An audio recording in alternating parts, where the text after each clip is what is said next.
Hey everyone, hope you're doing great. Welcome back to my channel. In today's video, we'll dive into what if Deku becomes captain of Black Bulls. Smash that subscribe button, and be sure to peek at the description below. Let's begin. The sky was the color of a bruise, a swirling vortex of purple and black that threatened to swallow the world whole. Izuku Midoriya couldn't feel his arms. In fact, he couldn't feel much of anything beyond the searing, white-hot agony radiating from his chest and the thundering rhythm of his own heart. He was suspended in the air, held aloft by the raw, crackling energy afloat, while the chaotic tendrils of Black Whip flailed around him like the severed nerves of a dying god. In front of him, Tamura Shigaraki laughed. It wasn't a sound of joy. It was the sound of crumbling dry wall, of dust settling in an abandoned grave. Is that it, hero? Shigaraki's voice was distorted, layered with the hate of all for one. Is this the best the ninth user can do? Izuku grit his teeth, blood bubbling at the corner of his mouth. The vestige of the second user was screaming in his mind, urging him to move, to strike, to finish it. The quirks of One for All were spiraling out of control, reacting to the singularity point.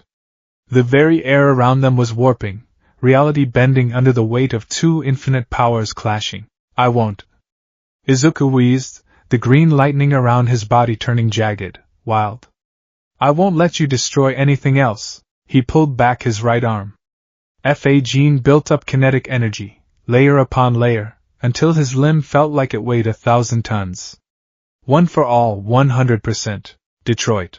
Shigaraki lunged, his hand outstretched, decay spreading through the air molecules themselves. Smash! Fist met palm. There was no sound at first. The impact was too great for the atmosphere to process. There was only a blinding white light, a tear in the fabric of the world.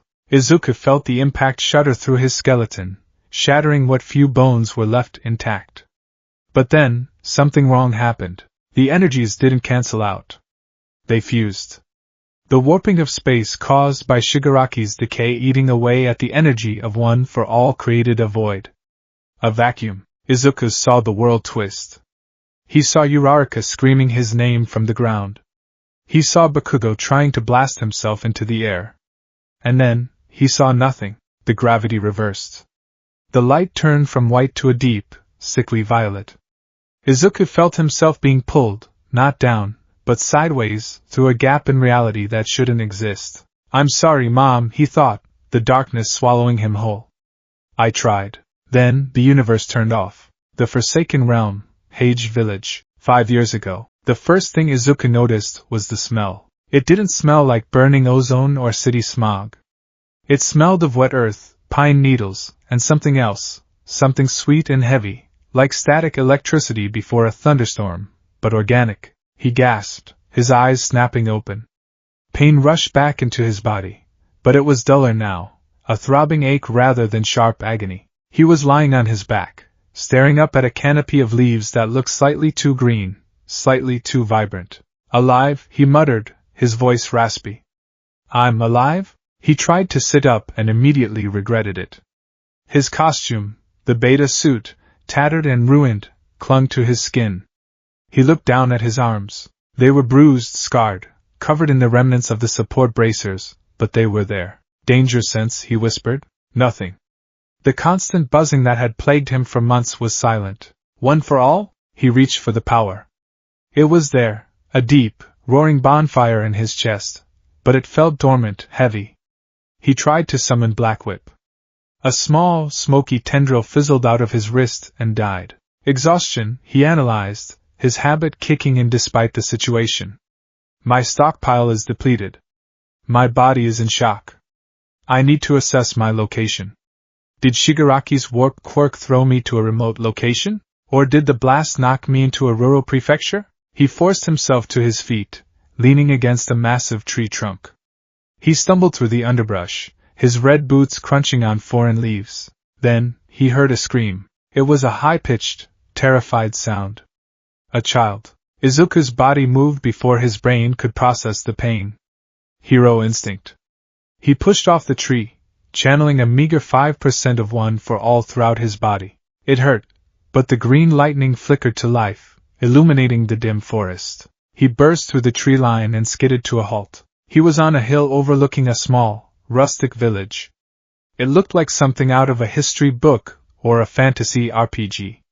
Wooden cottages, thatched roofs, a giant skull of some demon resting in the distance. But in the fields below, chaos was unfolding. A massive boar, easily the size of a dump truck, was rampaging through the vegetable plots. Its tusks were glowing with a strange red light. A villain with a gigantification quirk? Izuku muttered, already scanning the battlefield. No, a mutant type? It looks feral. Standing in the path of the beast was an old man in priest robes, and a young woman in a nun's habit. Behind them huddled a group of terrified children. Get back! The old man shouted, raising a hand. A small flicker of fire, actual fire, shot from his palm, striking the boar's snout. Izuku blinked.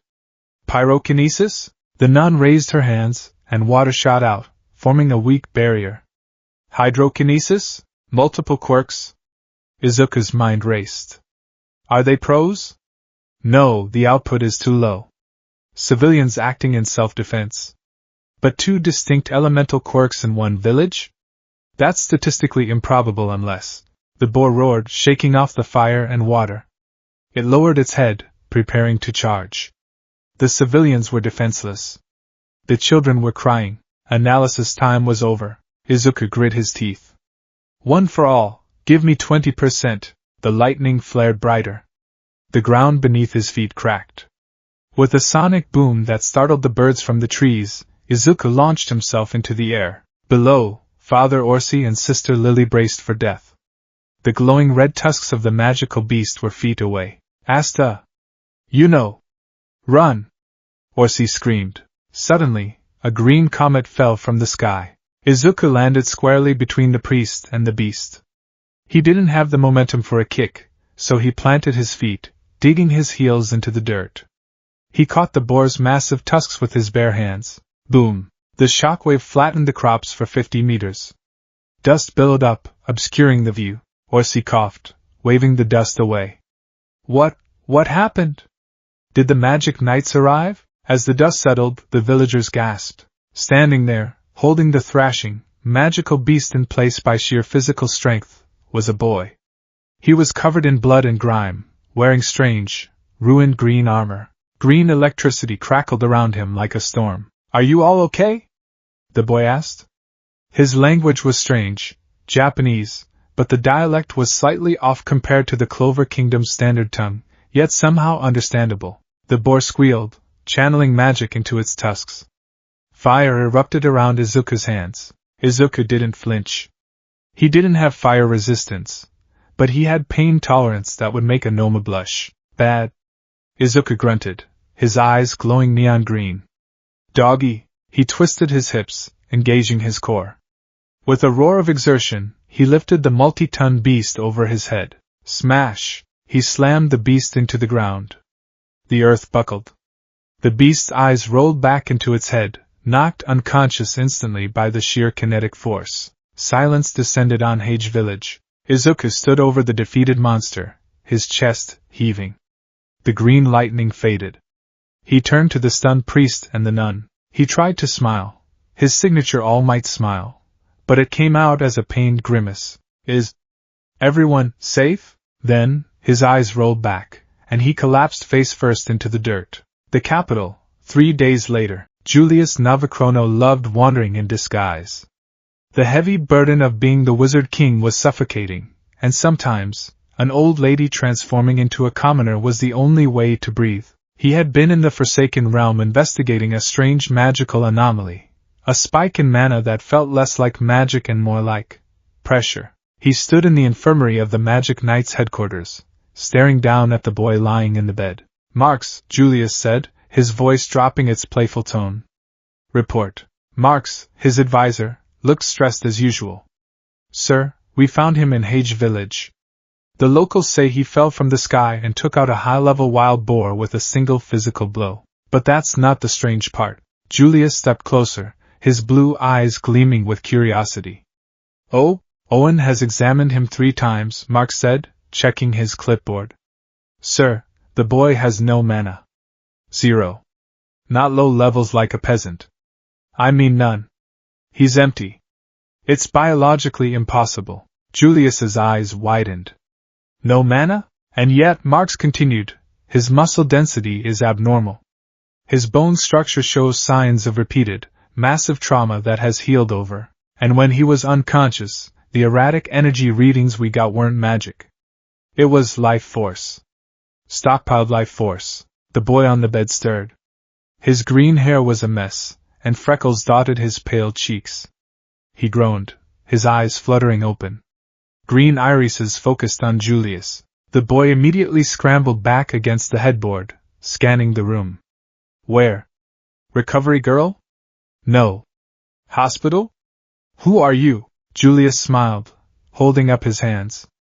Easy, young man. You're in the Clover Kingdom. I am Julius. You're safe. Clover Kingdom? The boy blinked. He started muttering immediately. Clover Kingdom. Not on any map. Is it a villain hideout? No, the architecture is too open. Sunlight. Magical energy in the air is dense. Is this an illusion quirk? Julius leaned in, fascinated. You talk fast. What is your name? Midoriya, the boy said, then corrected himself. Izuku Midoriya. Midoriya. Julius tested the name. Tell me, Midoriya. What magic do you use?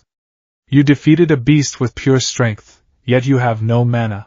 Izuku froze. Mana? He looked at his hands.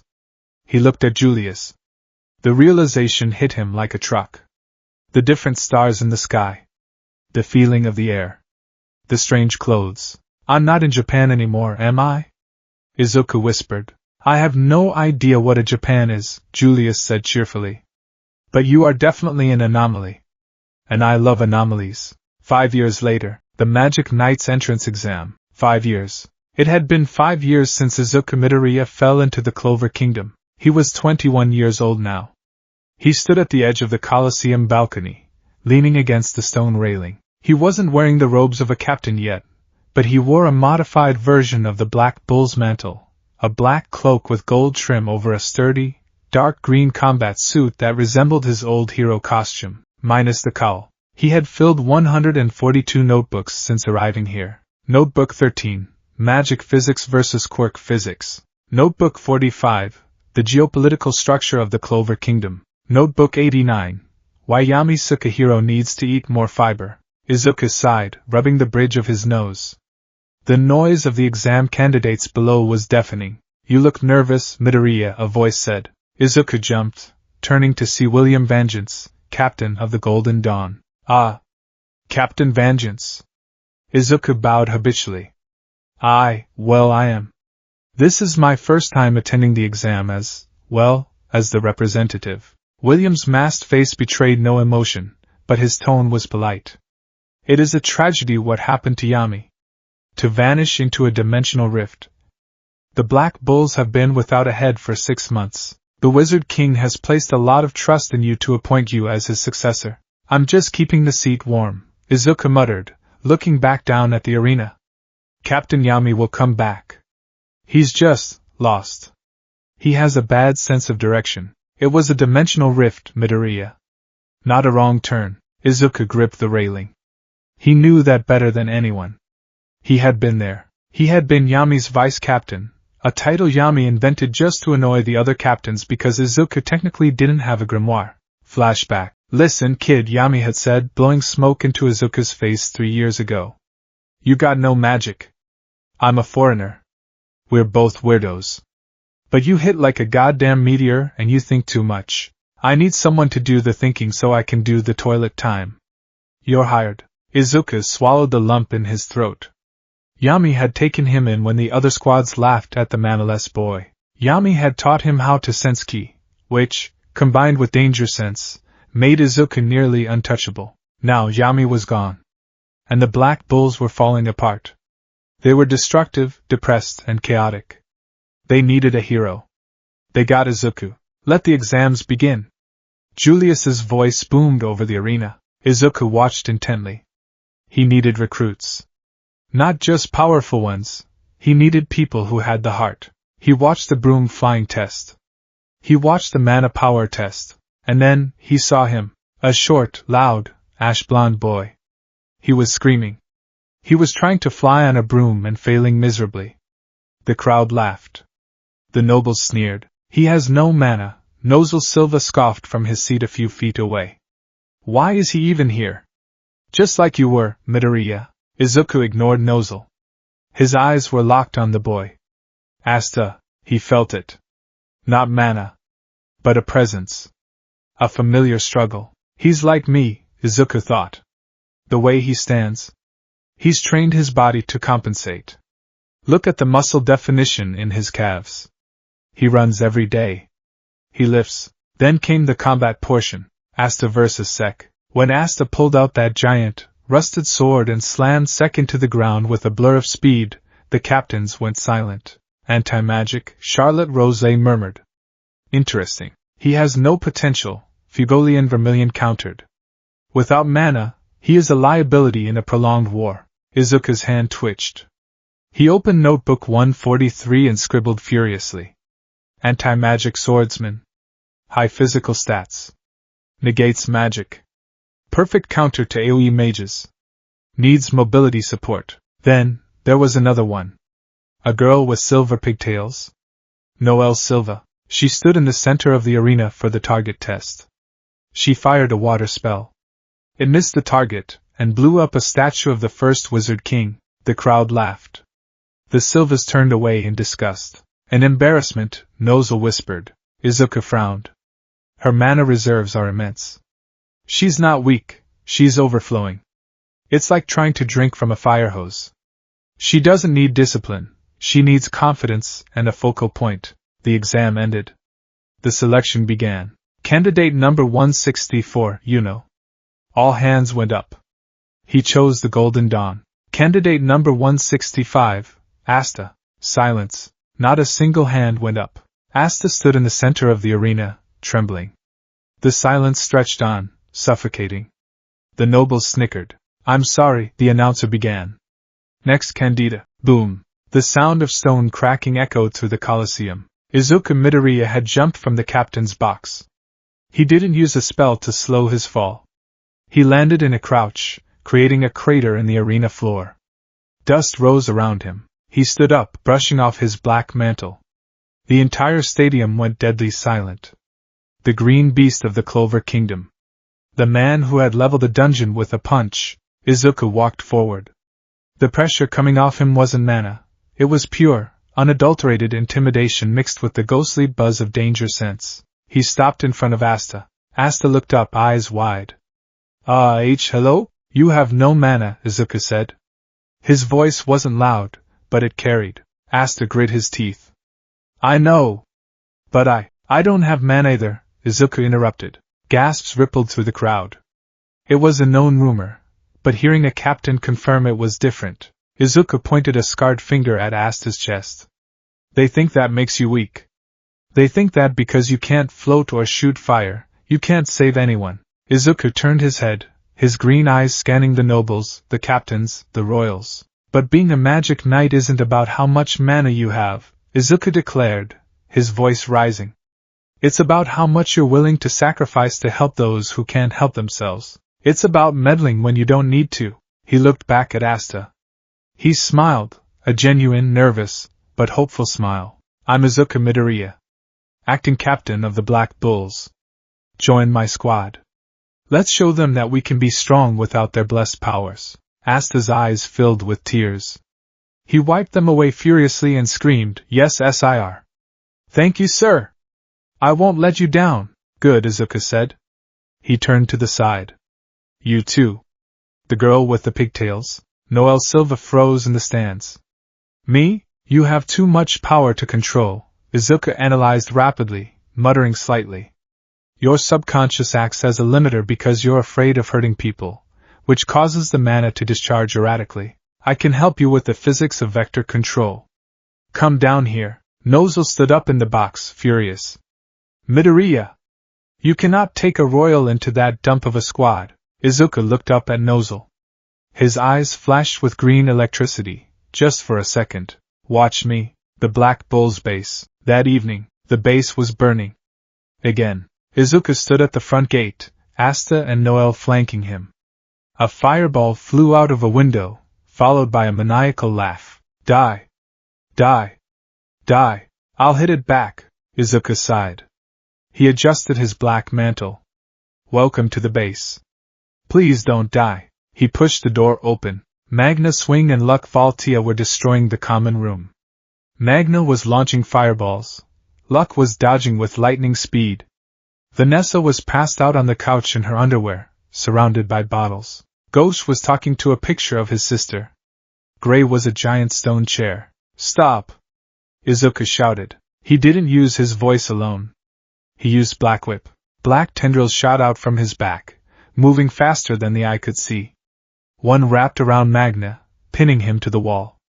Another caught Luck mid-air, suspending him from the ceiling. A third grabbed a stray fireball and snuffed it out. The room went silent. Captain Deku is back.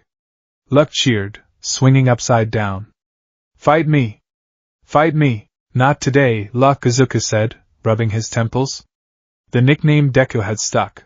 Yami had called him that once, meaning wooden puppet or useless in his homeland slang, and Izuku had reclaimed it, just like he did with Kaken. Izuku walked to the center of the room, releasing his subordinates. Listen up, Izuku said, his voice cracking slightly before he steadied it. We have new recruits. This is Asta and Noel. Magna marched up to Asta. Recruits, huh? You think you can handle the Black Bull's short stack? Asta got right in his face.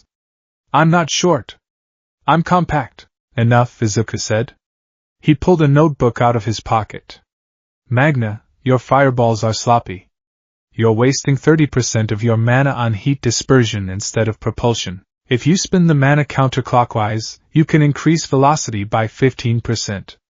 I wrote out the math for you. He handed Magna a page. Magna blinked. Thanks, Captain. Luck, Izuku continued.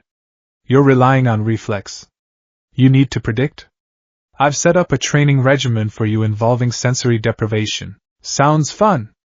Luck giggled. Izuku turned to the squad. They were a mess of misfits. Broken people. Outcasts. Just like Class 1A had been in the beginning. Just like he was. Captain Yami is gone, Izuku said softly. The mood in the room plummeted. Vanessa sat up, looking sober for the first time. Finral looked at the floor. I know I'm not him, Izuku said. I don't have his dark magic. I don't have his unique leadership style. You mean you don't threaten to kill us while on the toilet?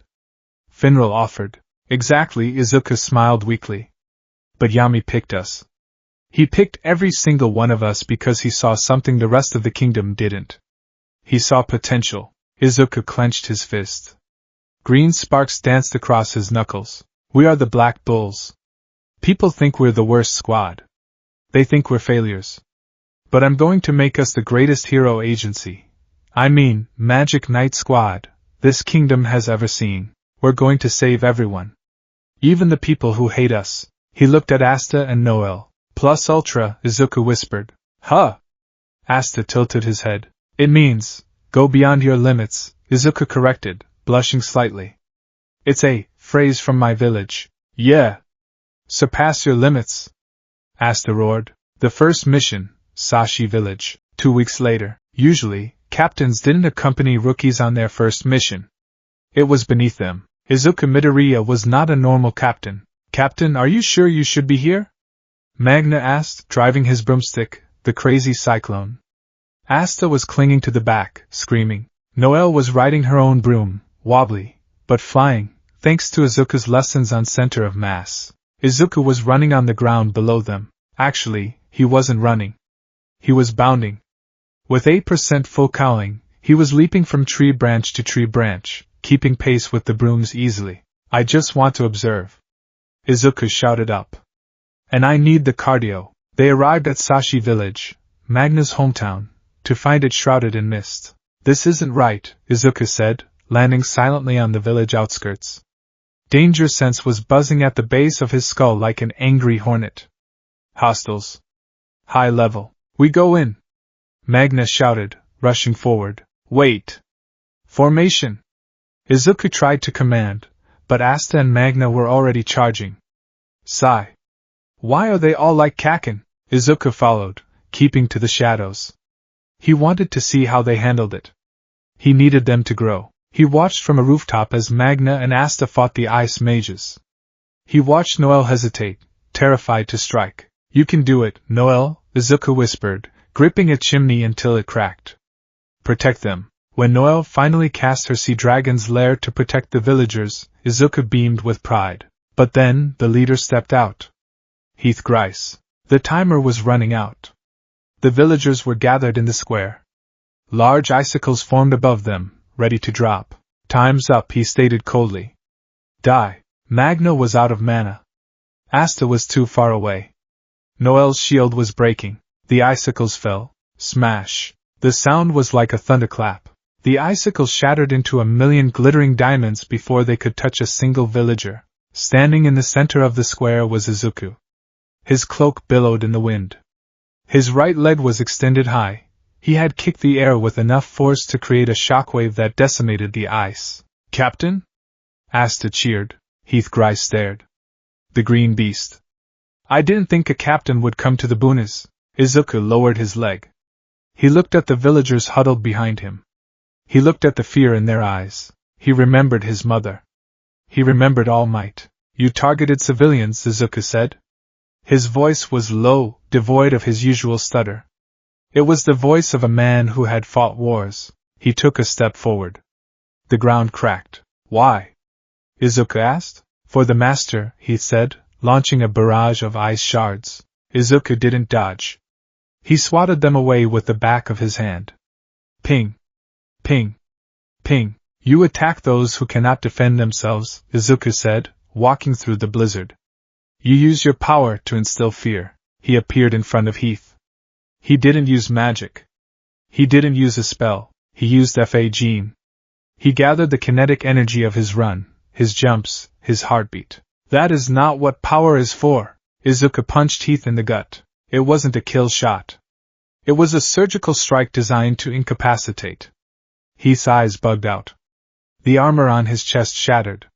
The shockwave blew the mist away from the entire village, revealing the sun. Heath crumpled to the ground, foaming at the mouth. Izuku exhaled, steam rising from his skin. The green lightning faded. He turned to his squad. They were staring at him with open mouths. Izuku immediately reverted to his nervous self, scratching the back of his head. Sorry. I stepped in.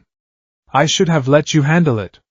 It's just, the danger sense spiked and I got worried and, Captain, that was awesome.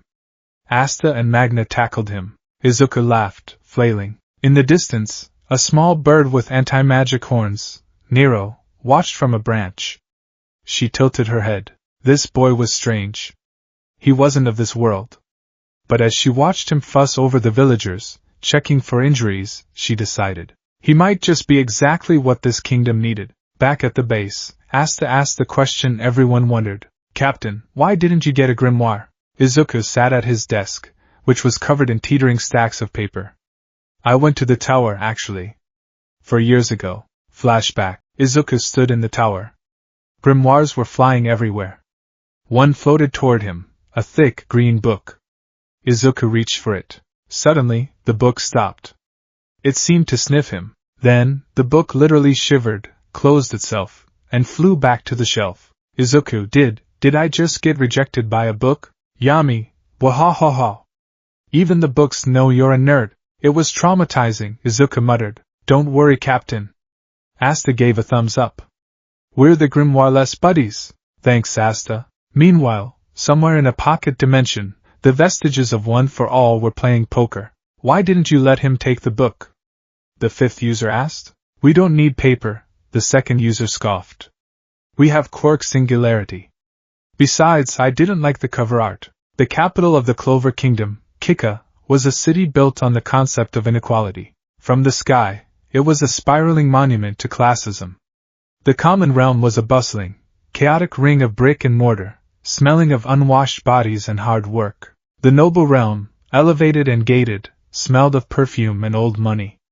And at the very center, the royal capital sat like a crown jewel, untouched by the grime of the world below. Izuku Midoriya stood on the balcony of the Colosseum, looking down at the gathering crowds. Even after 5 years, the sheer density of the magical energy in this place made his skin prickle. It was different from the ambient nature of quirks. Quirks were biological, genetic mutations anchored in DNA. Mana was atmospheric, a natural resource that some people could hoard and others had to beg for. You're muttering again, Midoriya.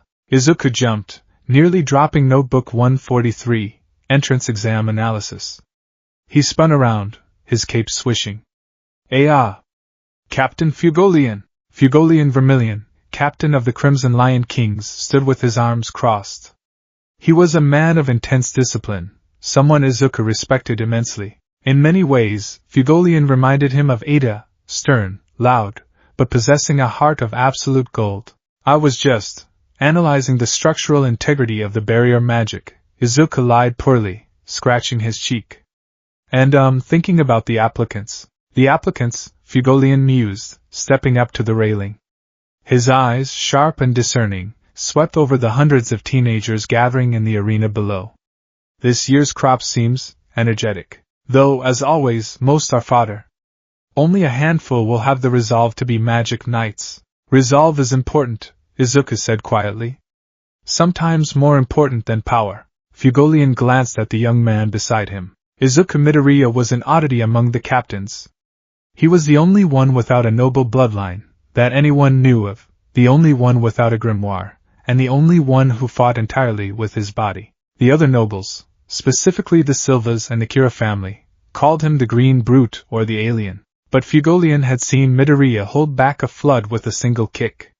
He knew better. There is talk, Fugolian said, his voice lowering, that the Black Bulls might be disbanded if you don't turn them around.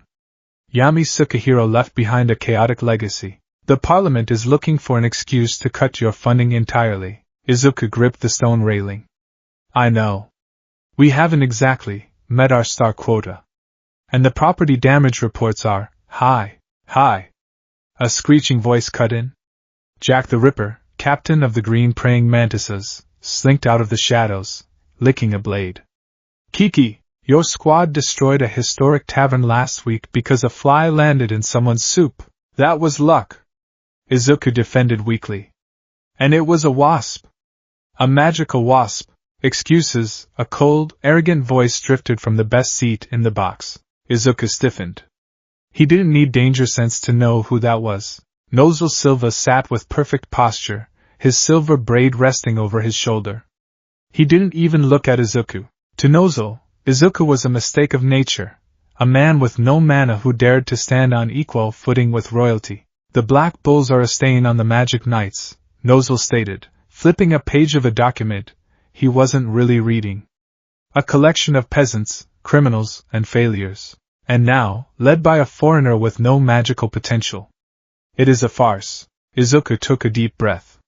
5 years ago, comments like that would have made him stutter and shrink away. But he had led heroes. He had fought Shigaraki. He had carried the weight of one for all. Potential comes in many forms, Captain Silva, Izuku said, his voice steady. Sometimes the strongest people are the ones the world refuses to look at. Nozel scoffed but didn't reply. Now, a gentle voice soothed the tension. William Vengeance walked in, his golden mask gleaming in the sunlight. Let us not fight before the exams have even begun. We are here to find the future of the kingdom, are we not? As William passed him, Izuku felt it buzz, a sharp, electric jolt at the base of his skull. Danger sense. It happened every time he was near William. It wasn't the sensation of immediate malice, like an attack was coming. It was a lingering, underlying wrongness, like a radio frequency that was slightly out of tune. Izuku had analyzed it in Notebook 138, but he couldn't pin it down. Was William a traitor? Or was he sick? Or was it his magic? Captain Midoriya, William nodded politely. Captain Vengeance, Izuku bowed, suppressing the urge to activate Black Whip. Let the exams begin. Julius Navakrono's voice boomed over the stadium, magically amplified. Izuku took his seat, the seat that used to belong to Yami. It was on the far end, slightly separated from the rest, battered and scratched. Izuku sat down, opened his notebook, and clicked his pen. Time to find a hero. The arena floor. The noise was deafening. Hundreds of 15-year-olds were posturing, showing off their grimoires, and bragging about their mana levels. In the center of it all, Asta was screaming, "Wow! Look at all these people! This is amazing! Why, look!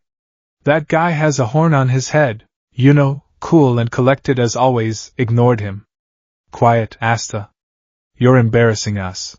"I'm just excited." Suddenly, the sky darkened. A swarm of black shapes descended from the rafters. "Anti-birds!" Someone shouted. The birds, attracted to those with low mana, began to dive. They swarmed the weaker participants, pecking at their heads. Most candidates had 1 or 2 birds pestering them. Had none. The birds gave him a wide berth, terrified of his immense mana pressure. Asta, however, was a bird magnet. He was completely covered, running around flailing his arms. "Get off! Get off! I taste bad." Up in the balcony, the captains watched with amusement. "The birds are a good filter," Charlotte Rose noted. "They weed out the truly weak immediately." Izuku leaned forward, his eyes narrowing. He watched Asta running. "He has 0 mana," Izuku noted, writing furiously. "The birds aren't sensing low mana. They are sensing a void. But look at his stamina. He's been sprinting for 3 minutes while carrying an additional 20 kilograms of bird weight, and his breathing hasn't changed. High aerobic capacity." Then, Izuku noticed something strange. A few stray birds flew up toward the captain's balcony. They hovered near Charlotte, kept their distance from Fugolian, and avoided Nozel entirely. But when they flew near Izuku, they dropped out of the sky. It wasn't magic. They simply fainted. The moment they entered Izuku's personal space, the radius of his suppressed bioelectric aura, their instincts screamed predator. "Your intimidation is leaking, Midoriya," Fugolian commented dryly, nudging a fainting bird away with his boot. "Sorry," Izuku muttered, pulling his aura in tighter. "I'm just focused." Down below, the exams officially started. Test 1, broom flying. This was the standard baseline. If you couldn't fly, you couldn't patrol. "Fly!" the instructor shouted. Hundreds of brooms lifted into the air. Some wobbled, some soared. Stood on his broom casually, floating high above the rest, looking like a natural-born king. Asta stood on the ground. He was straining, his face turning purple. "Fly! Damn you! Fly!" The broom didn't move. Pfft, a noble laughed nearby. "Look at the bumpkin. He can't even lift off."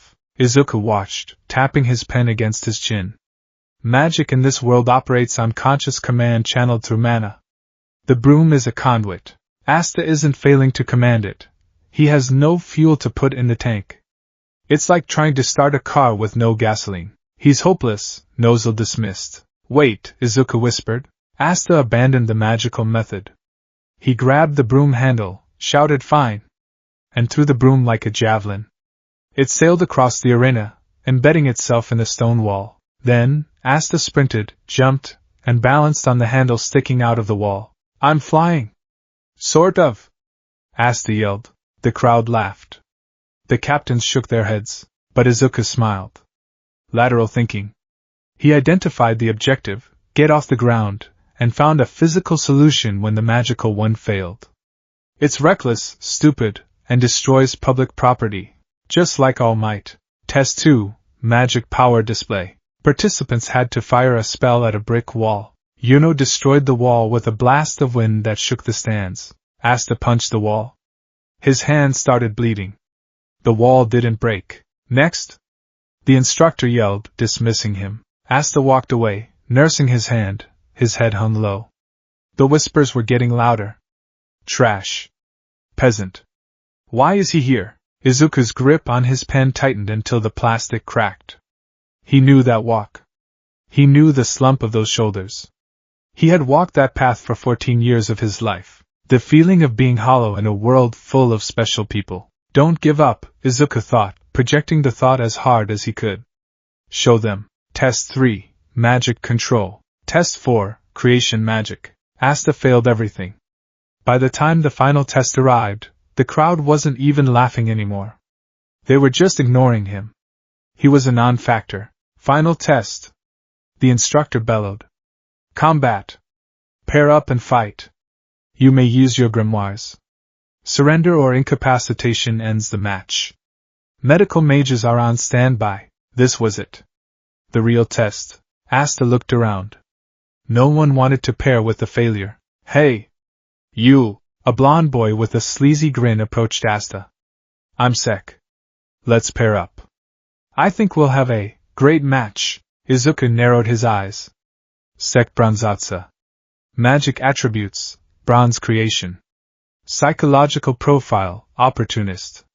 He's picking Asta because he wants an easy win to look good for the captains. I hate guys like that, Izuku muttered audibly. Quiet, Midoriya, Jack cackled. Let's see the boy get sliced. The match began. Sek opened his grimoire. Baha! Bronze creation magic. Sek's magnum cannonball. A translucent sphere of bronze magic surrounded Sek, spinning rapidly. It was a defensive spell that could also be used offensively. You can't break this, Sek taunted. You have no magic. You should have just stayed in your village and planted potatoes. Magic nights are for the chosen. Asta stood there. He was trembling. Not from fear. From rage. Potatoes are delicious. Asta whispered. He reached behind his back. He grabbed the handle of the rusted, dirt-covered great sword he had pulled from his 5-leaf clover grimoire. Asta looked up, his eyes burning with a green fire that matched Izuku's own. I'm not giving up. Asta launched himself forward. The speed was explosive. It wasn't magic speed, it was pure, muscle fiber-tearing athleticism. He's fast! Charlotte exclaimed. Sek didn't have time to react. Baha? Asta swung the giant sword. Clang shatter. The bronze sphere didn't just break, it vanished. The sword cut through the spell like it was smoke. The momentum carried the blade directly into Sek's shoulder. Asta turned it flat at the last second, slamming him into the ground. A shockwave of dust erupted. When it cleared, Sek was unconscious. Asta stood over him, sword resting on his shoulder. I'm going to be the Wizard King!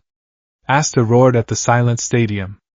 Even without magic, the silence was absolute. The nobles were confused. What was that? Did he use a spell? I didn't feel any mana. Up in the box, the captains were stunned. That sword. William narrowed his eyes. It negated the magic. Anti-magic, Fugolian deduced. A rare weapon. Whatever it is, it's crude, Nozel dismissed. A barbarian swinging a rusted stick. He has no tactical value. Izuku was the only one smiling. He was smiling so wide it hurt. He was furiously sketching in his notebook. Subject Asta. Quirk equivalent erasure? No, erasure works on the emitter. This works on the emission. Requires close range. High physical demand.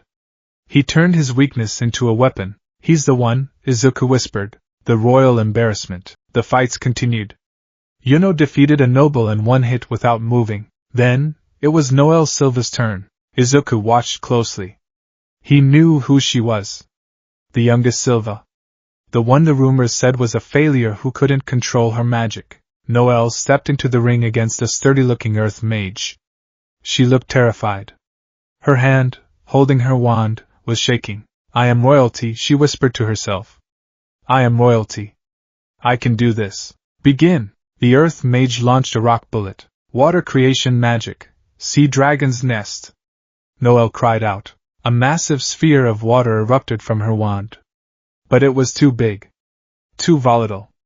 It missed the opponent entirely, missed the ring, and smashed into the spectator stands. Luckily, a barrier mage deflected it, but the force shook the arena. Eek. Noelle dropped her wand. I didn't mean to. Disqualified. The referee shouted. Winner, Earth Mage, the crowd jeered. Look at that. A Silva who can't aim. She almost killed us. Useless. In the captain's box, Nozel stood up and walked away. I have seen enough. She is not fit to wear a robe. Izuku watched Noelle fall to her knees, gathering her wand, her face burning with shame. He saw the sheer volume of water she had produced. It wasn't weak. It was a tsunami trapped in a garden hose. She's afraid of hurting people, Izuku realized. so she subconsciously pushes her aim away, but her power output spikes because of the stress. It's a feedback loop. He closed his notebook. The selection. The sun was setting. The candidates stood in rows, looking up at the captains. It was time for the draft. Numbers were called. Hands were raised. Or not raised. Number 164, All hands went up. Every single captain wanted the wind prodigy. I choose the Golden Dawn, said calmly. William smiled. Welcome. Number 165, Asta. Asta stepped forward. He was vibrating with hope. He had defeated Sek. He had shown his strength. Please! Asta shouted. Silence. Not a single hand went up. Fugolian kept his arms crossed. He has spirit, but without mana, he cannot use communication magic, reinforcement magic, or travel magic. He is logistically impossible to integrate. Charlotte looked away. A man with no magic. I cannot put him in a squad of women. Jack cackled but didn't raise his hand. Interesting, but too boring to cut. Nozel didn't even look down. The silence stretched. 5 seconds. 10 seconds. Asta's smile faltered. His hands dropped to his sides.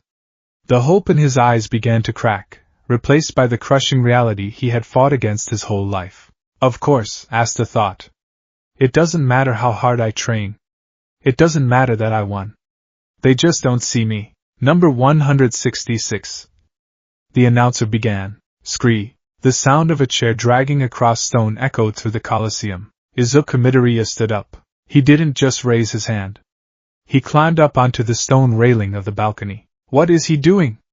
Nozel hissed. Get down, you fool. Izuku ignored him. He looked down at Asta. Hey! You! The loud one! Izuku shouted. Asta looked up, startled. And me? Izuku jumped. He didn't use magic to slow his fall. He fell 50 feet and landed in a superhero crouch, one fist on the ground, one knee up. The impact blew a cloud of dust into the faces of the front row candidates. He stood up slowly. The green combat suit, the scars on his arms, the tattered black mantle. He looked less like a knight and more like a warrior who had crawled out of hell. He walked up to Asta. The pressure coming off Izuku was suffocating. It wasn't mana. It was the weight of a man who had held the sky up. Tell me, Izuku asked, his voice quiet but carrying to every corner of the silent arena. What do you want to be? Asta swallowed hard. He looked at this strange captain. The one who had no mana, just like him. I want.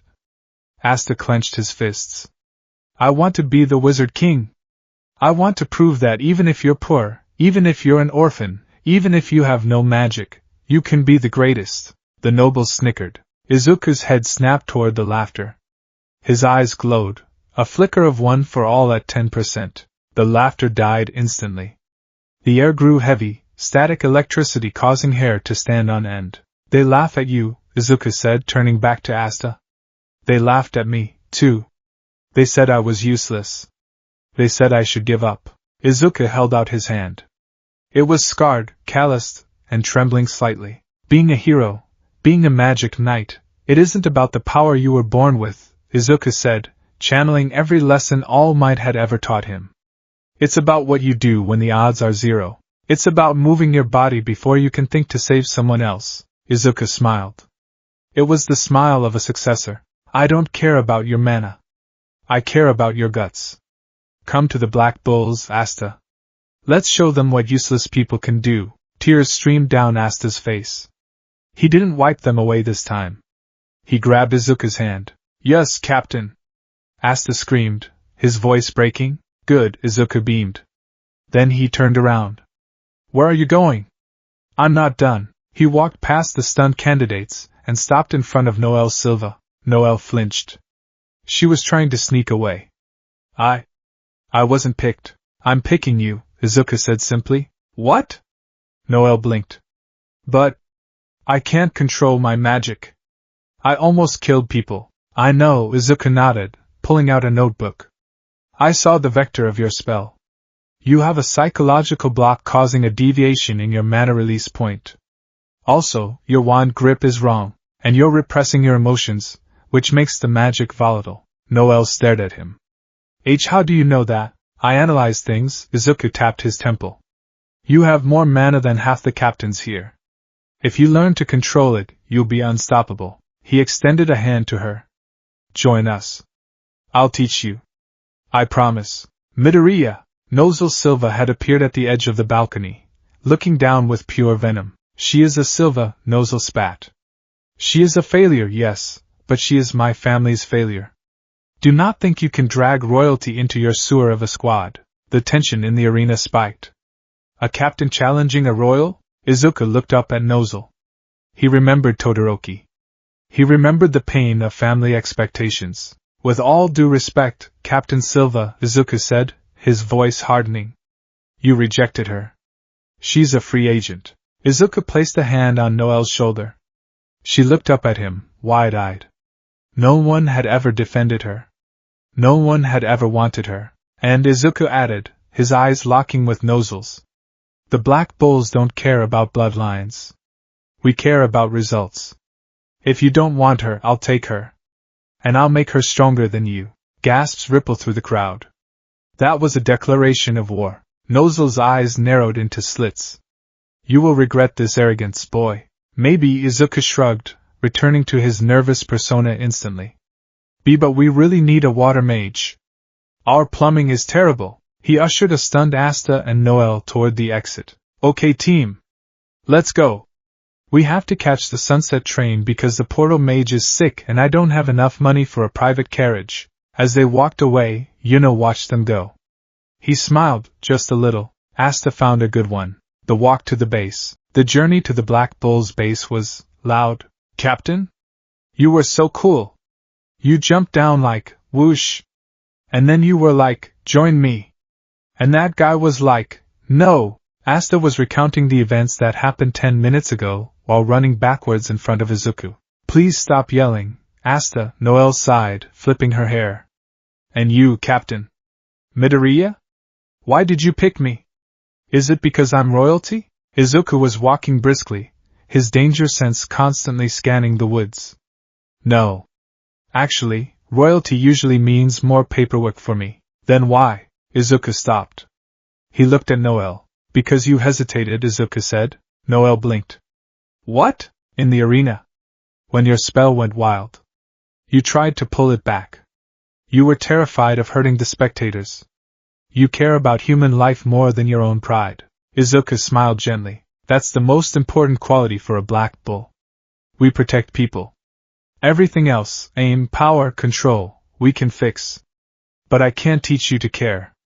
You already have that. Noel's face turned bright red. She looked away, huffing. Well. I suppose I can grace your squad with my presence. Be grateful. I am, Izuku said earnestly. He's too nice, Asta whispered to Noel. It's suspicious. Agreed, Noel whispered back. I can hear you, Izuku said. Also, duck. Duck? Whoosh. A massive fireball sailed over their heads from the direction of the Black Bull's base. We're under attack. Asta screamed, pulling his sword. No, Izuku sighed, massaging his temples.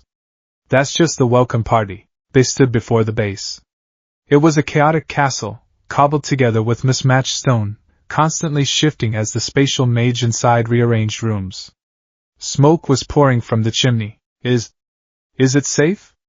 Noel asked. Statistically? No, Izuku admitted. He pushed the door open. I'm home. Izuku shouted. Die Magna! Catch me if you can. My sister is an angel. Drink more. Lightning, fire, and furniture were flying through the air. It was a barroom brawl involving magic. Izuku didn't flinch. He walked into the center of the chaos. A chair flew at his head. He caught it without looking. Everyone, Izuku said calmly. No one listened. Izuku took a deep breath. One for all, 5%. He stomped his foot. Boom. The floorboards shattered. The entire base shook as if an earthquake had hit. The fighting stopped instantly. Every Black Bull froze, looking at their captain. We have guests, Izuku said with a strained, terrifyingly polite smile. If anyone throws another fireball, I'm assigning you to latrine duty for a month. With no magic, Magna dropped his fireball. Lux stopped glowing. Welcome back, Captain. they chorused. Izuku turned to Asta and Noel, gesturing to the chaotic room of misfits. Welcome to the Black Bulls, Izuku said. Try to survive. Asta looked at the madness.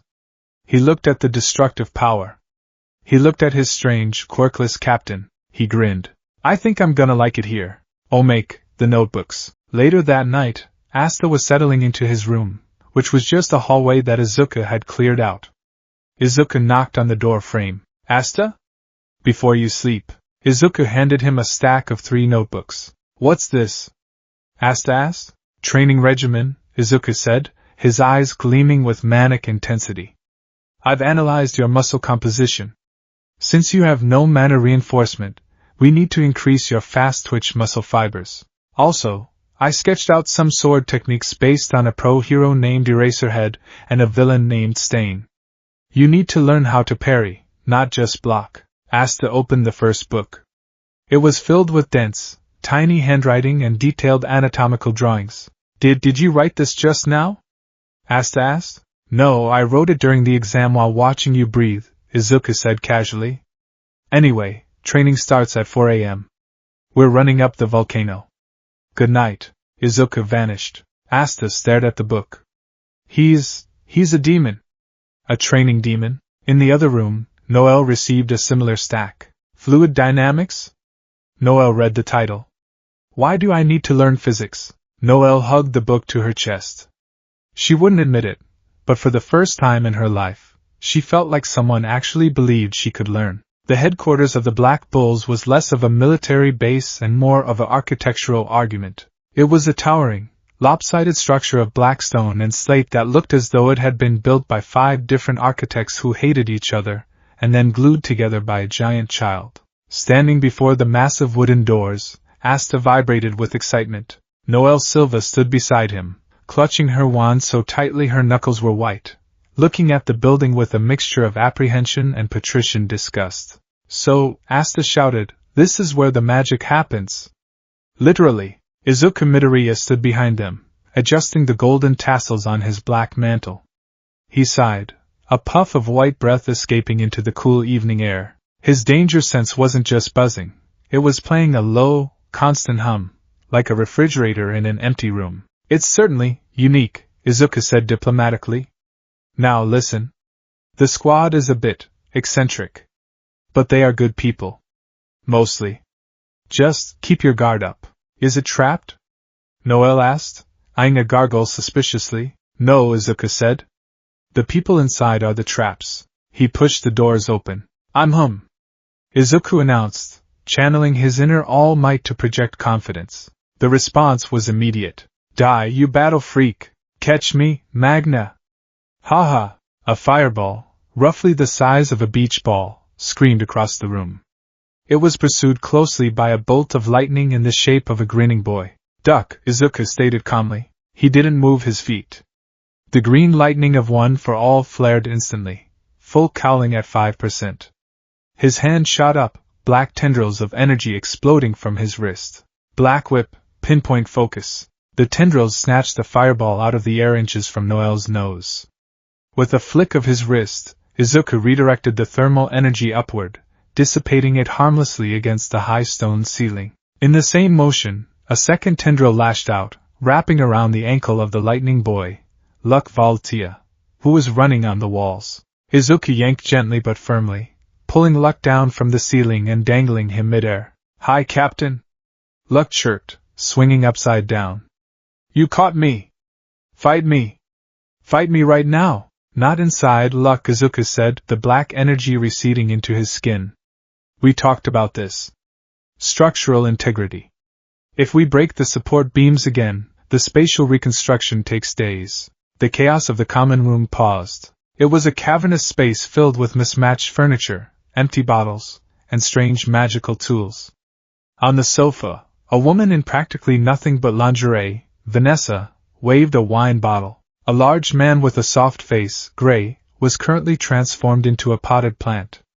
A small girl, Charmy, was eating a cupcake the size of her head, and a man with a mirror over his eye, Gauche, was bleeding from his nose while looking at a photograph. Oh, the captain's back, Vanessa slurred, hiccuping.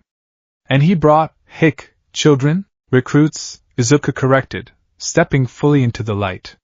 He gestured to the two frozen teenagers behind him. Everyone, this is Asta and Noel Silva. They are joining the Black Bulls as of today. Magna Swing, a punk-looking mage with a leather bat, stomped forward. He adjusted his sunglasses, looking Asta up and down. Recruits, huh? Magna sneered. A short stack and a stuck-up royal? The captain's losing his touch. Hey, runt! You think you can handle the squad? Asta puffed out his chest. I'm not a runt. And I'm gonna be the Wizard King. The room went silent. Then, laughter exploded. Wizard King? Magna howled, slapping his knee. With no mana? I heard the rumors, kid. You're empty. A hollow shell. So is the captain, Asta retorted. Silence returned, heavier this time. Magna choked. He looked at Izuku, then back at Asta. Yeah, well. The captain is different. The captain punched a dungeon apart. You look like you wrestle pigs for fun. I do wrestle pigs. Asta admitted proudly. They are surprisingly agile. Enough, Izuku interjected, walking to the center of the room. He pulled a notebook, 144 Squad Management Strategies, from his pouch. We need to do the introductions properly. Also, who set the rug on fire? Gordon Agrippa, sitting in the corner, whispered something unintelligible. Thank you, Gordon, Izuku nodded, somehow understanding him. Magna, put out the rug. Fine, Magna grumbled. He stomped on the fire. But we gotta do the initiation, Captain. Tradition is tradition. Yami started it, and we keep it. Izuku hesitated. Yami's initiation usually involved throwing the new recruit into a pit of despair or trying to kill them. Izuku preferred the UA method, a rigorous orientation and a syllabus. The baptism? Izuku sighed. Magna, strictly speaking, hazing is a violation of Magic Knight Regulations Section 4, Paragraph. Come on, Captain. Lux swung back and forth on the black whip that Izuku hadn't released yet. Let Magna play. It's fun. If he dies, it's paperwork, Izuku muttered. He looked at Asta. Asta. Magna wants to test your reflexes and resolve. Do you accept? Asta grinned, pulling his rusted sword from his grimoire. I'm ready for anything. Good, Izuku released Luck, who landed in a crouch. Magna, take it outside. I don't want scorch marks on the new upholstery. Charmy just cleaned the curtains. The training grounds. The training grounds was essentially a crater-filled wasteland behind the base. Izuku stood on a large rock, Noel beside him. She looked terrified. Is this normal? She asked, clutching her arm. Commoners are so barbaric. It's a stress test, Izuku explained, his eyes scanning Magna's stance. Magna is a fire creation mage. He specializes in projectile offense. Asta is a close-quarters anti-magic specialist. Statistically, Asta has the disadvantage at range, but if he closes the gap, Magna's casting time will be his downfall. You're muttering again, Noel pointed out. Sorry. Down in the field, Magna was stretching. All right, Runt. Here's the deal. You dodge or block my magic. If you're still standing, you get the robe. If you die, well, we bury you out back with the others. Others?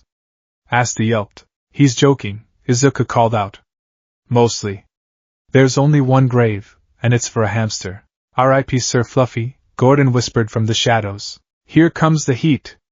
Magna shouted. He swung his bat. Fire magic. Explosive fireball. A blazing sphere shot toward Asta. It was fast, faster than the one in the base. Izuku's eyes narrowed. Velocity, approximate 40 meters per second. Asta's reaction time needs to be under 0.5 seconds. Asta didn't dodge. He planted his feet. He raised the massive slab of iron that was his sword. Ha! With a roar, Asta swung the flat of the blade like a baseball bat.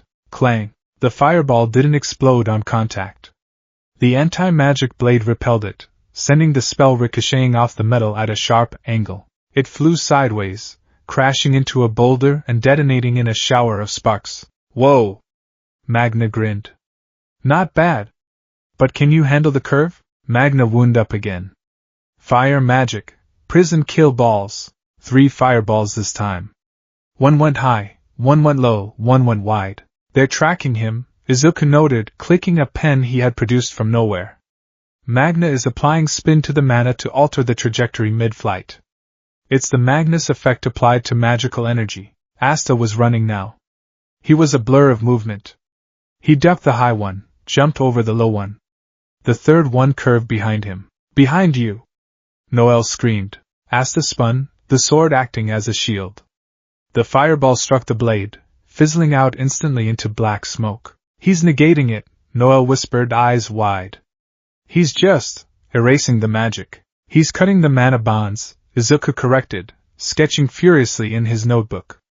The sword disrupts the lattice structure of the spell. It's fascinating. It's the ultimate defense against emitter types. Magna was panting now. Alright, you got guts, kid. But this is the finale. I put everything into this one. Magna's grimoire glowed. A massive fireball, 3 times the size of the others, formed on his bat. Are you going to stop him? Noelle grabbed Izuku's cape.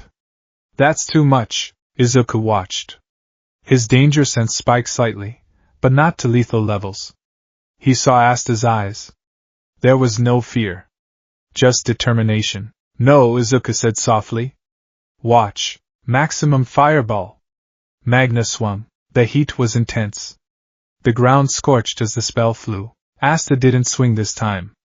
He held the sword forward, point first. He sprinted into the fire. Madness!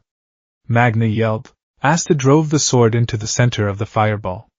I'm not done yet. The sword split the magic.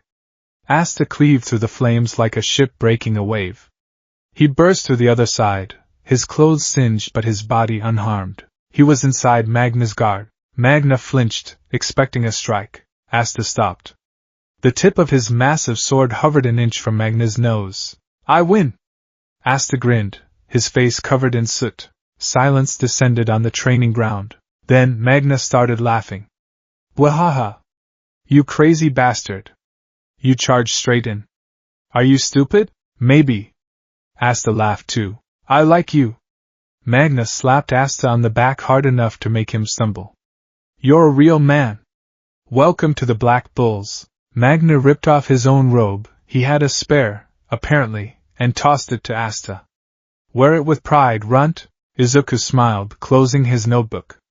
Conflict resolution achieved through shared physical exertion. Typical shonen protagonist bonding ritual. Effective. He turned to Noelle. See? They're not so bad.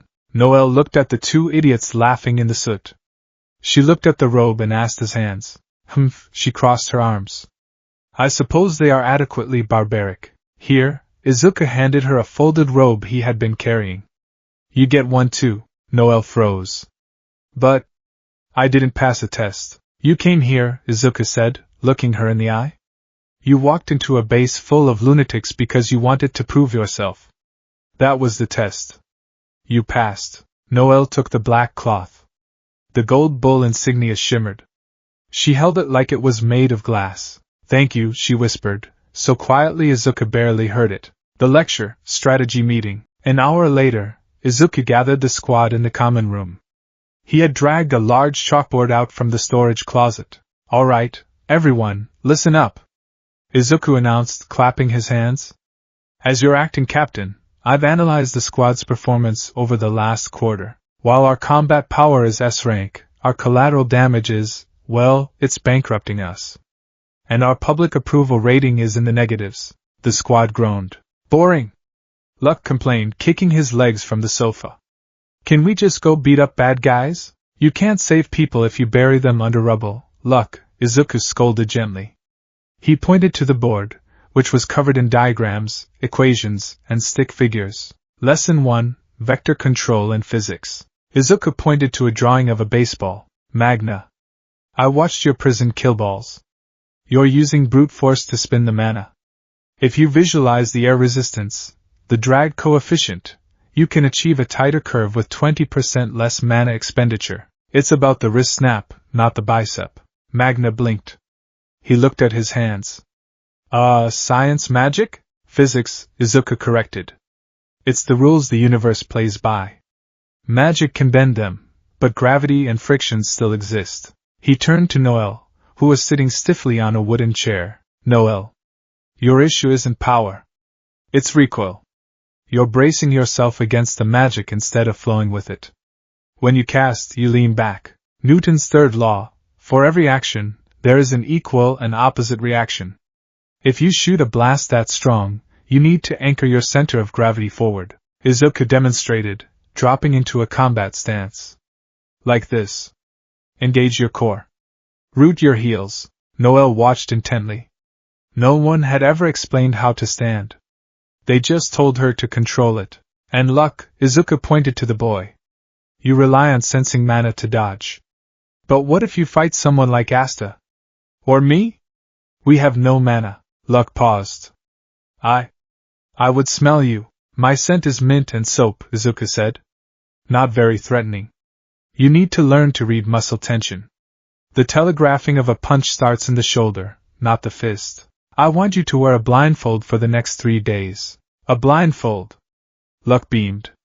A new game, Gauche, Izuku continued. Your mirror magic is light-based. Reflective angles. I've drawn up a chart of optimal refraction angles based on enclosed spaces to maximize your beam lethality without hitting our own team. He tossed the notebook to Gauche.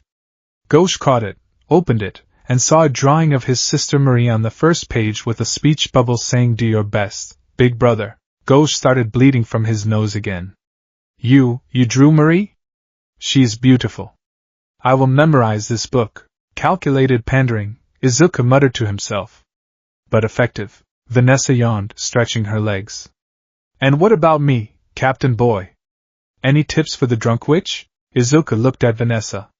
His expression softened. Your thread magic is incredible, Vanessa. It's essentially high-tensile capture tape but with infinite versatility. But you use it reactively. If you set tripwires before the fight starts, using the environment, you can control the battlefield. I've sketched out some trap designs used by a friend of mine. He was thinking of Siro and Aizawa. Vanessa raised an eyebrow. Oh? You've been watching me that closely? I watch everyone, Izuku said simply. That's my job. To know your strengths so I can cover your weaknesses. The room went quiet again. The Black Bulls weren't used to this. Yami led by presence, by being a mountain they could hide behind. Izuku was leading by paying attention. It was unnerving, but strangely validating. All right. Izuku wiped the board. Dismissed. Dinner is in 10 minutes. Charmy, please tell me the nutritional value of tonight's meal isn't just sugar. Charmy popped up. It's meat and sugar. Essential for growing boys. The midnight gym. It was 2 a.m. The base was silent, save for the snoring of the beasts in the basement. Asta couldn't sleep. The adrenaline of the day was still pumping through him. He wandered down the hall, looking for a glass of water, when he heard rhythmic thudding coming from the training room. He peeked inside. Izuku was there. He wasn't wearing his robe or his combat suit. He was in a tank top and gym shorts. He was doing handstand push-ups. Without magic, but he wasn't just doing them. He was doing them on one finger. 9,998, 9,999. 10,000. Izuku flipped onto his feet, sweat dripping from his face. His body was a roadmap of scars. Burn marks on his arms, jagged lines on his legs, a massive starburst scar on his chest. Asta gasped. Captain? Izuku jumped, snatching a towel. Ah. Asta. You're up late. Asta walked into the room, his eyes wide. Captain, your scars. Did you get those fighting dragons? Izuku looked down at his arms. He traced the lines of his shattered bones. Something like that. I got them fighting villains. People who wanted to destroy society. Asta sat on a bench. You really have no mana, right? Like me? Izuku sat down next to him, taking a sip from a water bottle. 0. My body doesn't produce it. In this world, I'm biologically defective. In this world? Asta tilted his head. I mean, in the Clover Kingdom, Izuku corrected quickly. But that's why we have to work harder, Asta. We don't have the crutch of magic reinforcing our bodies. If a mage runs out of mana, they're weak. If we get tired, we just have to keep moving. Asta looked at his own hands. They were callous from swinging his sword thousands of times a day. Everyone laughed at me, Asta said quietly. Even at the church. They said I should just become a farmer. Sister Lily was nice, but I knew she pitied me. Pity is the worst, Izuku agreed. It hurts more than mockery. But you... Asta looked at Izuku with shining eyes. You became a captain. You're the strongest guy I've ever seen. You give me hope, Captain Deku. Izuku felt a lump in his throat. He remembered standing in that alleyway with all might. You can be a hero. He put a hand on Asta's spiky hair. You're going to surpass me, Asta, Izuku said firmly. You're anti-magic. It changes the rules of the game. I just hit things hard. You can break the system. Let's train. Asta jumped up, fired up. Teach me that one-finger push-up thing. It takes some core stability, Izuku laughed. But okay. First, let's work on your lats. You need back strength to swing that slab of iron faster. Shadows in the doorway. Unbeknownst to them, two people were watching from the shadowy corridor. Noelle stood there, holding a glass of water. She watched the two failures sweating, laughing, and pushing their bodies beyond human limits. She thought about her siblings. Nozel, Solid, Nibra. They never trained. They just were strong. They drank tea and practiced spells effortlessly. These two, Noelle thought, they are fighting for every inch. She looked at her own hand. It was soft. Unscarred. I need to work harder, she decided. If I want to control my magic, I can't just wish for it. Behind her, Vanessa leaned against the wall, smoking a thin pipe. She watched Izuku correcting Asta's posture. He's a good kid, Vanessa whispered. Weird. But good. He analyzes too much, Noelle whispered back, though there was no bite in her voice. Maybe that's what we need, Vanessa blew a smoke ring. Yami gave us a home. Maybe Midoriya can give us a purpose. The next morning the mission, the peace of the Black Bull's base, if it could be called that, lasted exactly until sunrise. A portal opened in the living room. Marx, the Wizard King's advisor, projected his face into the room. Captain Midoriya. Are you there? Izuku slid down the banister, fully dressed in his hero gear. Here, Marx. Good morning. Emergency request, Marx said, looking flustered. We have reports of a magical beast outbreak near the village of Sashi. And suspicious magical activity resembling ice magic. It's in the Forsaken Realm. Sashi? Magna dropped his breakfast sandwich. That's my village. That's where the old man is. We're on it, Izuku said, his face hardening into his serious mode. The Deku mask was on. He turned to the squad. Magna. You know the terrain. Your point. Yes, sir. Magna shouted, grabbing his broom. Asta. Noelle. You're with us. Us? Noelle asked. Rookies? Experience is the best teacher, Izuku said. And I have a bad feeling about this. Danger sense is tickling. Tickling? Asta asked. It means someone is about to get hurt if we don't hurry. Izuku grabbed his own equipment, not a broom, but a pair of heavy iron saws he had commissioned from the support technicians, or rather, the local blacksmiths he had annoyed with blueprints. Finral. Izuku called. Can you portal us? I've never been to Sashi, Finral yawned. Can't go where I haven't been. Right. Travel time is a factor, Izuku calculated. Brooms are max speed 60 km per hour for Noelle. Magna can do 80. I can run at approximately 200 km per hour comfortably. You run faster than a broom? Noelle shrieked. Leg day is every day, Izuku said. Asta, hop on Magna's broom. Noelle, follow them. I'll take the ground route. Wait, Captain! Asta yelled. Why do you get to run? Because, Izuku grinned, green lightning sparking around his body. I need to clear my head. Boom! Izuku vanished. The front doors blew open from the air pressure. A cloud of dust was all that remained where he stood. He left us. Magna stared at the dust. He's so cool! Asta screamed. He broke the door again, Gordon whispered. Let's go! Magna revved his broom. If the captain beats us there, I'll never hear the end of it. As the rookies flew off into the sky, Vanessa watched from the window. Sashi Village? She mused. Ice magic? That sounds like Heath Grice. If it is, the kids are in for a rough baptism. She took a sip of wine. Good thing our captain is a monster. En route, inner monologue, Izuku tore through the forest. The trees blurred into a tunnel of green and brown. One for all, 15%. He leaped over a river, clearing 50 meters in a single bound. The mission parameters are simple. Beast extermination. But Marx mentioned ice magic. It's summer. Unnatural weather patterns usually indicate a high-level mage or an artifact. He touched the communication device in his ear, a magical item developed by the research division. Magna, check in. We're 10 minutes out, Captain. Stop running so fast, you're freaking out the squirrels. Izuku smiled. The wind rushed against his face. For 5 years, he had been looking for a way back to Japan. He missed his mom. He missed Uraraka, Ida, Todoroki. He missed All Might. But as he ran toward the danger, leading a new generation of heroes, he realized something. He wasn't just waiting to go home. He was building a new one. Hold on, Sashi, Izuku whispered. I'm coming. Danger sense spiked sharply. A cold chill ran down his spine that had nothing to do with the wind. Killing intent. Magna! Izuku shouted into the comms. Accelerate. Hostiles confirmed.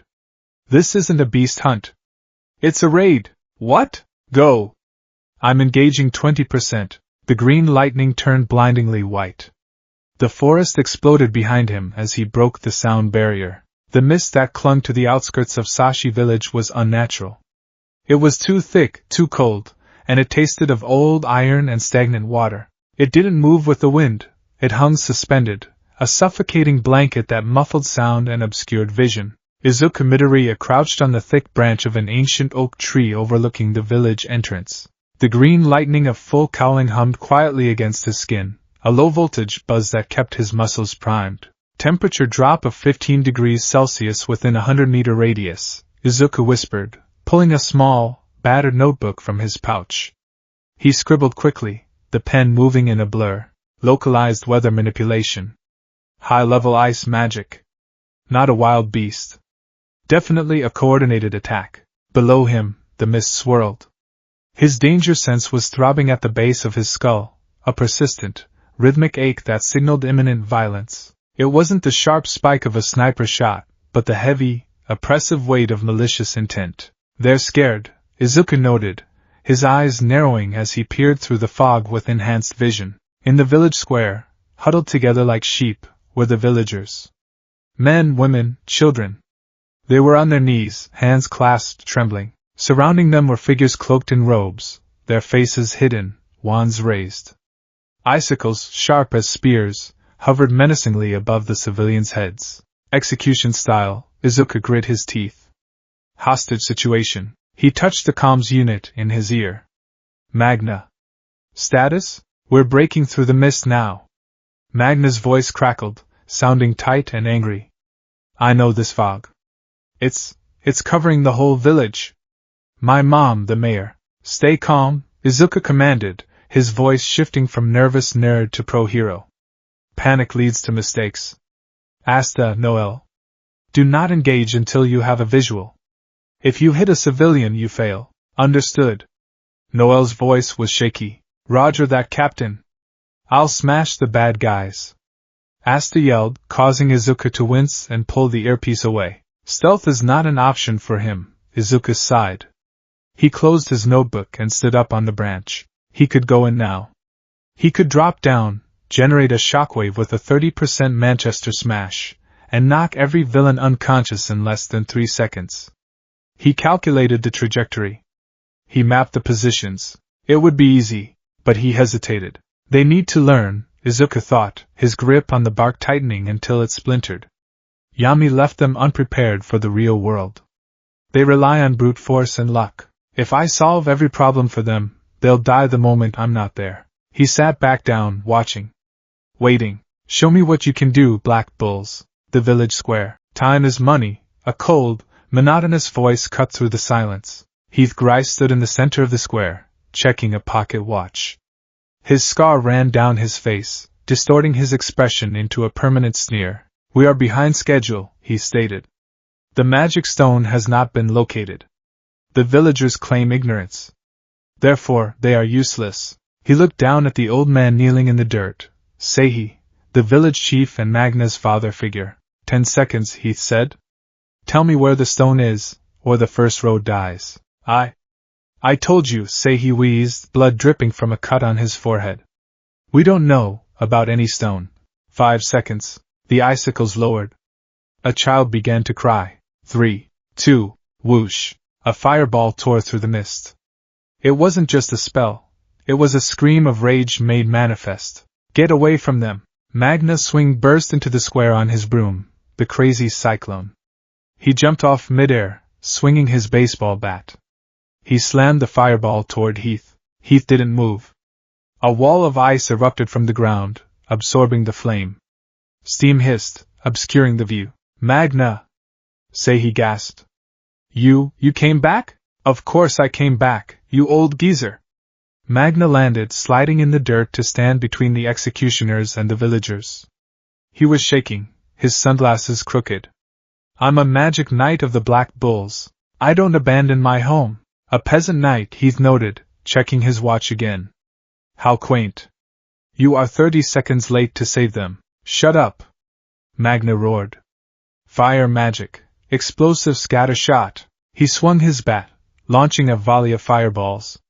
The cloaked minions raised ice shields, blocking the attacks. "Now!" Magna yelled. From the mist behind the villains, a gray blur rocketed forward. "Ayaha!" Asta sprinted into the fray, his massive anti-magic sword held high. He didn't aim for the mages. He aimed for the floating icicles threatening the villagers. Clang shatter. Asta spun like a top, the flat of his blade smashing the magic constructs. The ice shattered into harmless snow. "Civilians secured!" Asta shouted, posing with his sword. "Everyone, run to the edge of the village. Don't let them escape," Heath commanded lazily. The minions turned their wands. Ice magic! Icicle barrage! Dozens of shards flew toward the fleeing villagers. "Oh no you don't!" Noelle dropped from her broom, landing awkwardly but keeping her footing. She raised her wand, her hand trembling violently. "Concentrate," she told herself. "Remember what Midoriya said. Root your heels. Center of gravity. Water creation magic. Sea dragon's nest." A dome of water erupted around the villagers. It swirled with immense force. The icicles struck the water and were swept away by the current. I did it?" Noelle blinked, stunned. "I defended them." "Good job, Noelle." Asta gave her a thumbs up while deflecting an ice blade with his forehead, which bled, but he ignored it. "Up in the tree," Izuku smiled. "Good positioning." Asta drew aggro. Magna provided suppressing fire. Noelle secured the VIPs. Basic team dynamics established. Then, the air grew colder. Heath Grice sighed. "Annoying insects.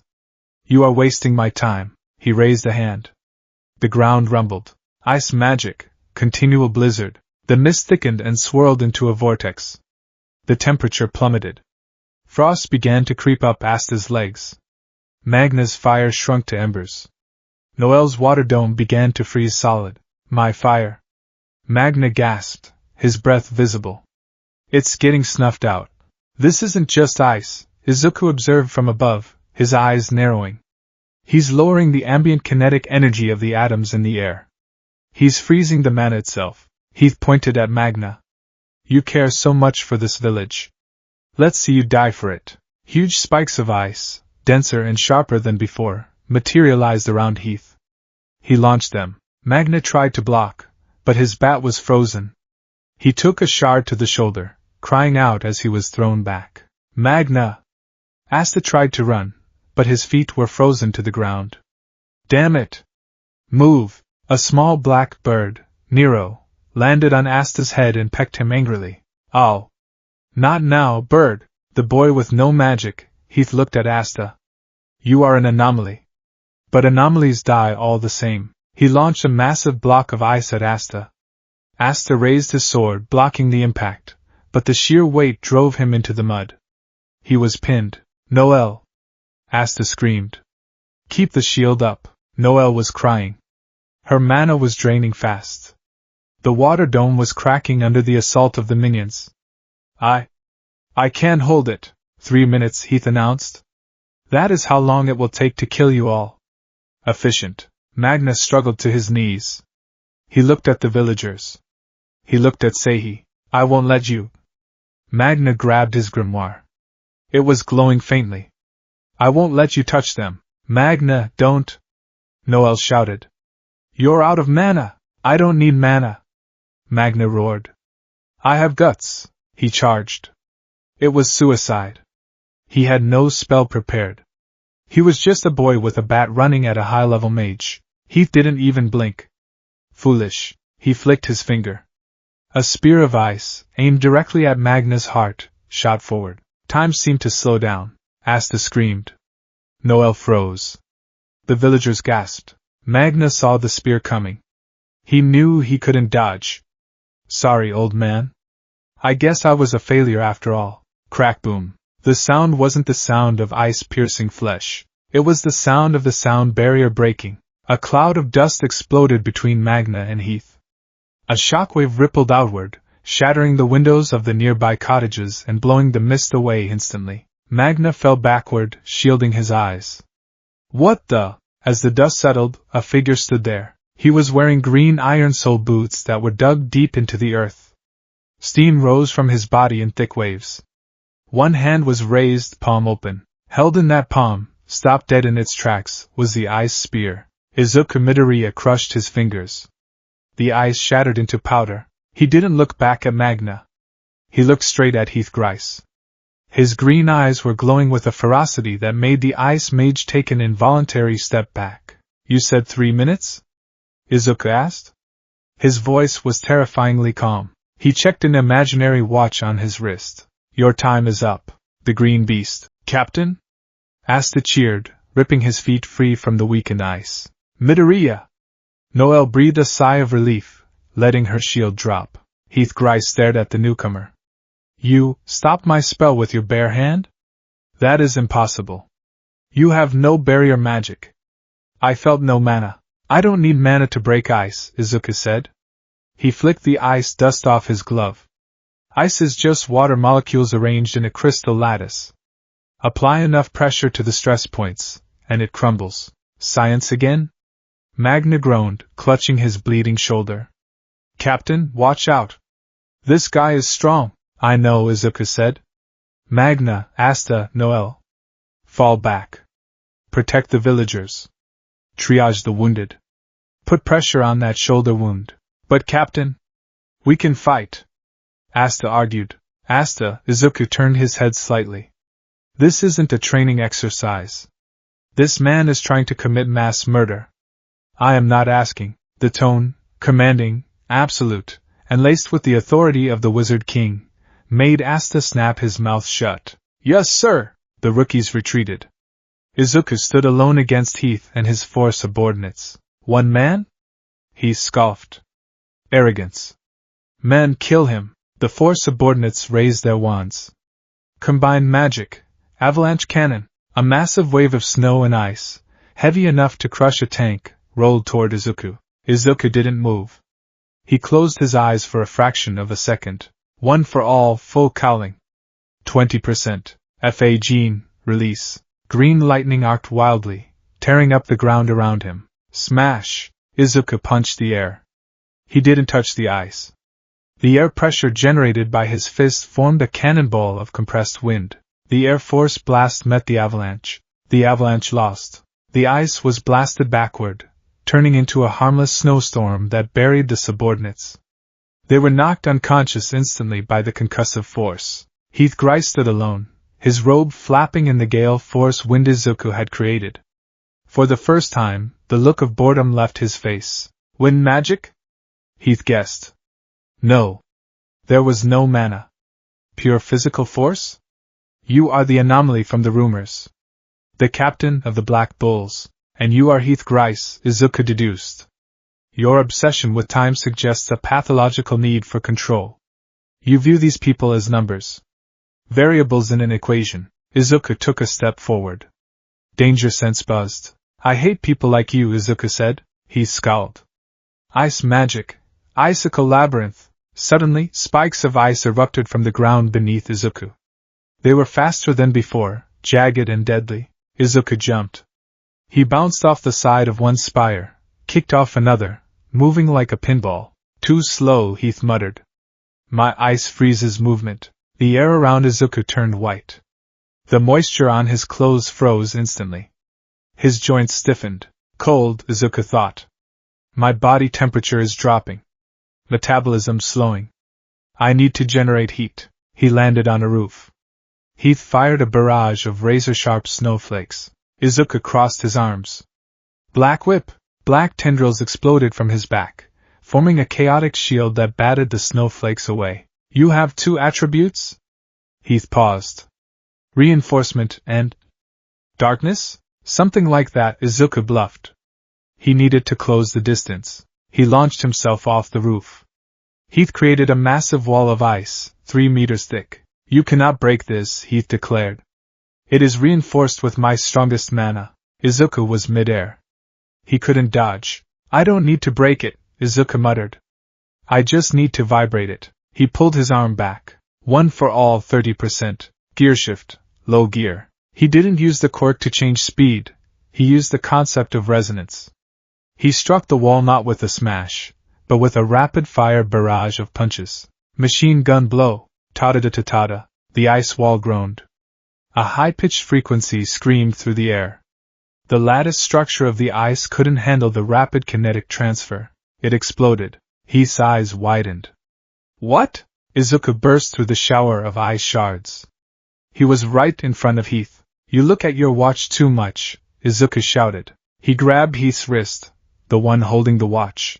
Look at me. Izuku didn't punch him. He used a judo throw. He used Heath's own momentum and center of gravity against him. He slammed the mage into the frozen earth with enough force to create a crater the size of a small car. Boom! The watch flew from Heath's hand and shattered on a rock. Heath gasped. The wind knocked out of him. He tried to raise his wand. Izuku stepped on the wand, snapping it in half. He stood over the villain, green electricity crackling dangerously around his eyes. The pressure he emitted was suffocating. It felt like a predator looking at prey. Stay down, Izuku ordered. Or I will break your arms next. Heath Grice, a mage who had killed dozens, stared up at the boy with no mana. And he felt true fear. You monster, Heath wheezed. I'm a hero, Izuku corrected. The aftermath. The silence that followed was heavy. The mist began to dissipate, revealing the midday sun. Izuku stood there for a moment, ensuring Heath was unconscious. He pulled a pair of anti-magic handcuffs, something he had commissioned specifically for capturing mages, and secured the villain. Only then did the green lightning fade. Izuku slumped slightly, letting out a long breath. Ow! My knuckles are frozen. Captain? He was tackled from the side by Asta. That was incredible.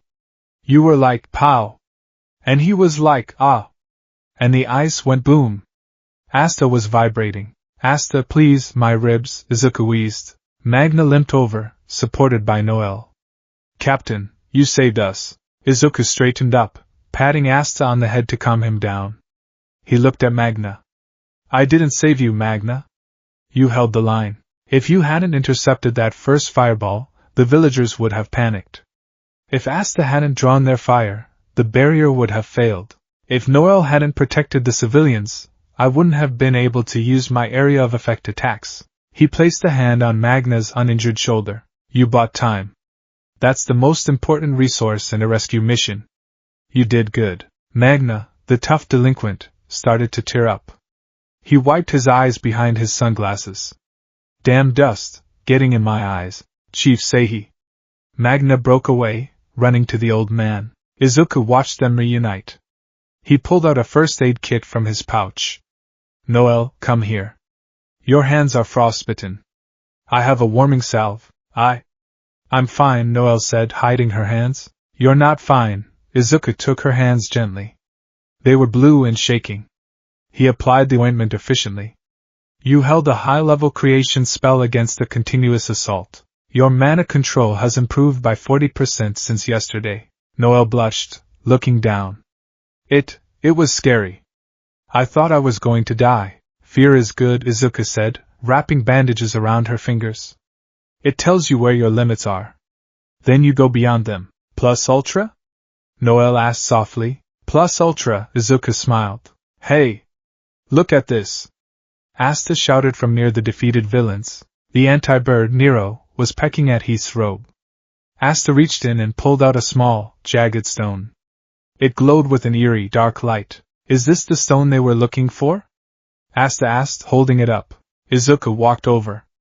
Danger sense buzzed uncomfortably. Don't touch it directly, Izuku warned, snatching it with a cloth from his pocket. He held it up to the light. Analysis. Object, magic stone. Properties, high-density mana storage. Negative polarity. Feels similar to the energy I felt from the eye of the midnight sun, reports. Conclusion, this is a battery. A key. This is dangerous, Izuku said darkly. We need to get this to the Wizard King immediately. Captain? Asta asked, sensing the mood shift. Izuku pocketed the stone. It's nothing. Just a piece of the puzzle. He turned to the villagers, who were looking at him with awe. Are you the Wizard King? A small child asked, tugging on Izuku's cape. Izuku froze.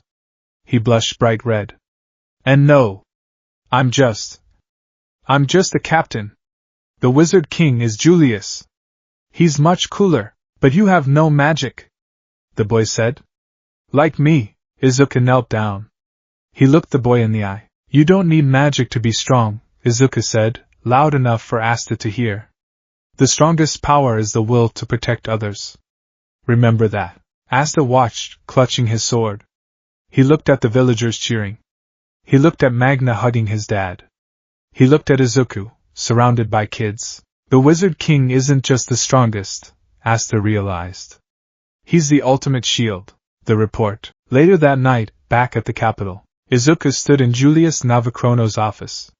He placed the magic stone on the desk. They were willing to massacre a village for this, Izuku reported. Heath Grice mentioned a master. And a timeline. Julius picked up the stone, his face serious. The eye of the midnight sun. We've heard whispers. This confirms they are active. They have spies, Izuku said. Heath knew the magic knights were distracted by the exams. He knew the layout of the Forsaken Realm. You suspect a traitor? Julius asked. I suspect everyone, Izuku admitted. Except my squad. They're too dumb to be traitors. Julius laughed. You have faith in them. I have faith in their idiocy, Izuku corrected, though he was smiling. But sir, the magic used by Heath. It felt ancient. Like the stories I read in the library about the elves. Julius's eyes sharpened. Midoriya. You are a perceptive young man. Keep that stone. I trust you with it more than the vault. Me? Izuku blinked. Your quirk, as you call it, Julius said. It reacts to malice. You are the best alarm system we have. Izuku took the stone back. I'll protect it. Oh, and Midoriya? Yes, sir. I heard you destroyed the village square in the process of saving it. Izuku flinched. Collateral damage was within acceptable parameters. The structural integrity of the mayor's house was already compromised. I'm docking it from your pay, Julius grinned. My ramen budget. Izuku wailed. The dungeon. Meanwhile, in a dark, underground cavern, a figure sat on a stone throne. A light shone in the darkness. Licked Patry. Heath failed, Lick said calmly. The stone was taken. By who? A beastly voice, Veto, asked from the shadows. The Black Bulls, Lick said. Specifically, the anomaly? Izuku Midoriya. Lick stood up. A boy with no mana, yet he possesses power that rivals a spirit guardian. He is a glitch in this world. A weed in our perfect garden. Shall I crush him? Veto growled. Not yet, Lick smiled. Let him grow. Let him gather the stones for us. And when he is ripe, we will harvest his hope and turn it into despair. On the way back from Sashi, the group was tired. Magna, hey Captain. Thanks for, not letting my old man die. Izuku, it's my job, Magna. Asta, Captain. Can you teach me how to punch air? That was so cool. Swish. Boom. Izuku, It requires generating roughly 50,000 newtons of force in a localized point. If you do it wrong, you'll shatter every bone in your arm. Asta, so I just need to drink more milk? Izuku, no. Calcium won't save you from physics, Asta. Noel, you two are hopeless. Nero, the bird pecks Asta. Asta, why does it hate me? Izuku, I think it likes you. Or your hair looks like a nest. One of the two.